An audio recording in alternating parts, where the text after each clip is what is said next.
Hello students, welcome to my class. Myself Richa Mishra. आज हम क्या पढ़ने वाले हैं? हम क्लास 9 का हिस्ट्री लेसन में फ्रेंच रेवोल्यूशन पढ़ रहे थे। तो सबसे पहले हम बात करते हैं पिछले टॉपिक की। पिछले टॉपिक में हमने क्या पढ़ा था? France abolish monarchy and became Republic. तो उसी के बारे में हम आगे कंटिन्यू करेंगे, ठीक है। तो इसमें सबसे पहले उसमें हमने क्या पढ़ा था कि जैसे देखा हमने कि लुई 16 जो है वह गुप्त तरीके से जो है नेशनल असेंबली के लिए जो है लड़ाई मतलब कि वो करने वाला था, क्या सीक्रेट प्लानिंग कर रहा था, जिसके तहत रेवोल्यूशन नेशनल असेंबली ने किया, प्रूसिया और ऑस्ट्रेलिया के खिलाफ जो है वॉर छेड़ दी। और उस वॉर में फिर क्या हुआ कि रेवोल्यूशनरी लोगों ने, सब लोगों ने मिलकर जो है इसमें भागीदारी की और यहाँ पे लड़ाइयाँ वगैरह हुई। उस रेवोल्यूशन जब आगे बढ़ रहा था तो उसी में कुछ पॉलिटिकल चेंजेस आए और नए नए पॉलिटिकल क्लब्स का निर्माण होने लगा था, जिसमें जो है क्या कौन सा क्लब आया था जो सबसे ज़्यादा प्रचलन में था? वो था आपका जैकोबिन क्लब। और इसी जैकोबिन क्लब के बारे में आज हम पढ़ेंगे। तो चलिए स्टार्ट करते हैं जैकोबिन क्लब के बारे में। तो सबसे पहले हम जैकोबिन क्लब के बारे में जानते हैं कि इसका नाम कैसे मिला। तो एक इन्हें मतलब कि एक उस समय जो है एक सेंट जैकोबिन नाम का एक मतलब प्लेस था पेरिस में, और वो एक बहुत ही पुराना जो है चर्च था। और उस चर्च के नाम पे जो है उस चर्च को जो है इन्होंने क्लब के रूप में तब्दील कर दिया, और चूंकि उस चर्च का नाम जैकोबिन था इसलिए इस क्लब का नाम भी जैकोबिन रखा गया, ठीक है। और इसमें मेंबर्स की अगर बात करें तो इसमें mainly from less prosperous systems of society जो था वो थे सेक्शन, मतलब कि आप कह सकते हैं कि जो इसके पहले जो भी थे आपके जैसे नेशनल असेंबली में थे उसमें कौन से लोग थे? उसमें थे आपके जो हायर एजुकेटेड और जो है थोड़ा सा लिटिल प्रॉस्परस थे, वो लोग थे। लेकिन इस जैकोबिन क्लब में क्या हुआ था, इसका उल्टा था। मतलब जो आपके गरीब सेक्शन के लोग थे, जैसे आपके लैंडलेस फार्मर्स थे और आपका जो है ये क्या कहते हैं, मतलब गरीब जो लोग थे जैसे पुअर आर्टिशियंस, कॉबलर्स, ये सब लोग जो लोग थे वो लोग इस क्लब के मेंबर हुआ करते थे, ठीक है। अब इस क्लब का लीडर कौन था? इस क्लब का लीडर था आपका मैक्सिमिलियन रॉब्सपियर, ठीक है। मैक्सिमिलियन रॉब्सपियर जो था वो इस क्लब का लीडर था। और इस क्लब का एक ड्रेस कोड हुआ करता था, और ड्रेस कोड क्या था कि ये लोग लॉन्ग स्ट्रिप ट्राउजर्स पहनते थे, और जो पुरुष होते थे वो रेड कैप पहनते थे जो कि लिबर्टी का प्रतीक था। जो रेड कैप था वो लिबर्टी का प्रतीक था। और ड्रेस कोड में जो लॉन्ग स्ट्रिप ट्राउजर होते थे, मतलब जो लंबे फुल पैंट ट्राउजर्स पहनते थे उसमें लंबी लंबी जो है वो धारियाँ बनी हुई थी, कलरफुल, और ये उनका ड्रेस कोड था। और इन्हें जो है सेंस क्लूटोस के नाम से भी जाना जाता था। सेंस क्लूटोस इसलिए कहा जाता था इनको क्योंकि ये अपने आप को अलग शो करते थे उन प्रॉस्परस लोगों से जो कि पहले नी ब्रीचेस पहना करते थे, और ये विदाउट नी ब्रीच के थे, इसलिए इनको जो है सेंट क्लूटोस कहा गया। और ये फुल ट्राउजर्स पहनते थे विथ लॉन्ग स्ट्रीप।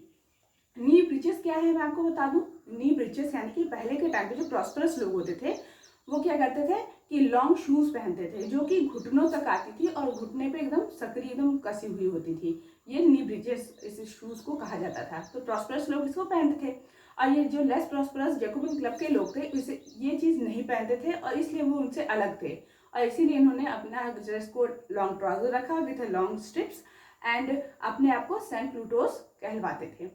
तो ये तो हुआ हमारा जैकोबिन क्लब के बारे में कि आपका किस प्रकार से यहाँ के मेंबर थे। अब इसके आगे हम बताते हैं फिर क्या हुआ। जैसे समर ऑफ 1792 का समय था, मतलब 1792 की गर्मी की समय था। उस समय Parisians were angered by short supply of food grains and high prices. अब पहले से सब्सिस्टेंस क्राइसिस का समय चल ही रहा था, ये हम लोग जान ही रहे हैं। अब क्या हुआ कि उस समय short supply of food grains भी थी, और जो फूड ग्रेन्स मौजूद भी था उसके प्राइस जो है वो बहुत ही हाई थे। अब इसकी वजह से जो है लोग बहुत ही नाराज थे, और नाराज होने के बाद उन्होंने क्या किया, ये जो लोअर अपिके सेशन के लोग थे इन्होंने खास तौर पे क्या किया कि नेशनल असेंबली के लिए जो है लड़ाई छेड़ दी, मतलब उनके विपक्ष में उन्होंने रिवॉल्ट कर दिया। अब ये जो रिवॉल्ट हुआ वो किसके अंडर में हुआ? जैकोबिन क्लब के अंडर में। उसके जो लीडरशिप जिसने थी वो जैकोबिन क्लब थी, और उसके लीडर कौन थे आपके? रॉब्सपियर, मैक्सिमिलियन रॉब्सपियर, ठीक। तो अब ये जो लड़ाई हुई, लड़ाई होने लगी, उसके बाद धीरे धीरे क्या हुआ, जैकोबिन क्लब जो था वो एकदम वर्चस्व में आने लगा। पहले तो नेशनल असेंबली थी राजा के समय में, और उसके बाद जो है ये जैकोबिन क्लब अब एकदम वर्चस्व में आने लगा, एकदम ताकतवर बन चुका था। तो इसने क्या किया, स्टार्ट किया, इसने कहा कि अब हमको जो है अलग सिस्टम चाहिए, कॉन्स्टिट्यूशन में कुछ वेराइटीज चाहिए। जैसे क्या मांगा था, ऑल मेरा 21 years, and ever got voting rights. मतलब इसमें क्या कहा गया कि इन्होंने कहा कि पहले क्या था कि 25 ईयर्स एबव के जो भी मैन थे, जो कि 3 डेज वेज के इक्वल जो है अपना टैक्स दिया करते थे, उनको ही केवल वोटिंग पावर दी गई थी नेशनल असेंबली में। लेकिन इसमें क्या कहा गया, इन्होंने कहा कि हमको 21 ईयर्स के एबव के जितने भी लोग हैं, it doesn't matter they are rich और नॉट, तो हमें 21 ईयर्स एबव के जितने भी मैन हैं उन सभी को वोटिंग राइट चाहिए। उसके बाद ऐसा ही हुआ, उन्हें वोटिंग राइट मिल गया। उसके बाद जो है फिर से वोटिंग हुई, इलेक्शंस में वोटिंग हुई, और उसके बाद जो है एक नई असेंबली बनी। और वो कौन सी असेंबली थी? Convention assembly. अब मतलब पहले मोनार्ची सिस्टम था हमारा, उसके बाद आया नेशनल असेंबली का सिस्टम। उस नेशनल असेंबली के बाद जो है जो नई मतलब कि वोटिंग के बाद जो नई असेंबली बनी वो बना आपका कन्वेंशन असेंबली। और उसके बाद फ्रांस बिकेम द रिपब्लिक। मतलब जो हम पिछला टॉपिक था फ्रांस बिकेम रिपब्लिक वाला, वो टॉपिक यहाँ कंप्लीट होता है कि अब जो है फ्रांस रिपब्लिक हो गया था। ठीक, और नो हेरिडेटरी मोनार्च, मतलब अब कोई भी वंशानुगत से किसी राजा का शासन नहीं होगा, बल्कि क्या होगा कि इस प्रशासन, मतलब अब जो प्रशासन था वो लोगों के द्वारा चुना जा रहा था, और लोगों के द्वारा चुने गए एक व्यक्ति के द्वारा जो है अब शासन होना था। इसी को कन्वेंशन कहा गया, न्यू असेंबली जो बनी। अब ये सारा सिस्टम तो हुआ। अब लुई 16 के साथ क्या हुआ? लुई 16 को तो ऐसे ही लोग छोड़ेंगे नहीं।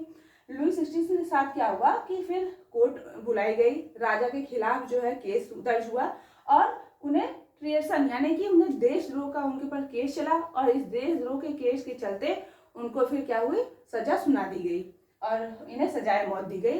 इन्हें लुई 16 और उनकी पत्नी मैरी एंटोनियट दोनों को जो है सजाए मौत दी गई। और इस प्रकार से आपका ये स्टोरी जो है कंप्लीट हुआ। अब आगे क्या हम नेक्स्ट वीडियो में क्या पढ़ेंगे कि जो जैकोबिन, अब यहाँ से तो इसका कहानी खत्म हो गई लुई 16 की, और जो नई असेंबली बन के आई जैकोबिन क्लब के द्वारा, जो नई असेंबली बनी आपकी, उसके जो प्रेसिडेंट थे, जो मतलब जो मेन हेड बने, वो कौन बना आपका? मैक्सिमिलियन रॉबस्पियर बने हैं।